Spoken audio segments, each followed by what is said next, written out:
And everybody had tried to recruit him, but nobody had been able to get very far with him. He had kind of a bad taste in his mouth. He didn't know what he was going to do, though. And we found his high school coach, so he took us over to meet Larry, and Larry wasn't there, and his mom said, "You coaches are just driving him crazy. Why don't you just go away and leave him alone?" Bam, she closed the door.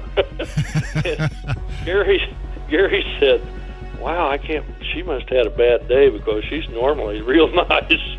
Stan said, "Well, let's go back to Terre Haute." I said, no, I'm from Zionsville. Zionsville's about the same size as French Lick. We're going to find Larry. I said, hey, there aren't too many places you can hide a 6'8" guy in a town like this. And we drove around for a while, and I made a right turn and started down the street, and we were passing a laundry where you go in and wash your clothes. Yeah. And here comes this big blonde kid out of there, and I said, "There he is right there."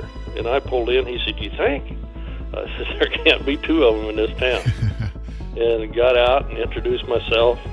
He wouldn't shake hands because he had been working on his truck, and he was carrying a basket of clothes, and he put it in the car, and I started talking to him about, we'd like to talk to you about Indiana State. He said, "Well, I'm busy working on my truck right now. I just don't think I have time right now." And his grandmother, she heard me talking with him.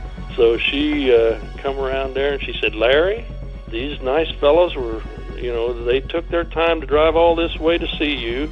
Invite them up to the house for some iced tea." "Oh, Granny, I'm working on my truck." "Larry?" And that was all there was to that. He didn't say anymore.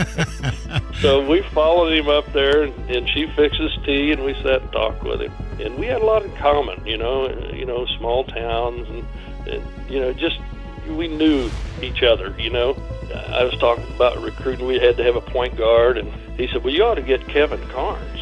He said, "My cousin, Kevin Carnes, he was a senior when I was a junior." He said, "If he had gone to college, he'd have been a great player." And I looked at him, and I said, "Larry, if you don't come and go to Indiana State with us, that's what they're going to say about you one day." And boy, that's the first time he looked me in the eye all day. And I knew I had him.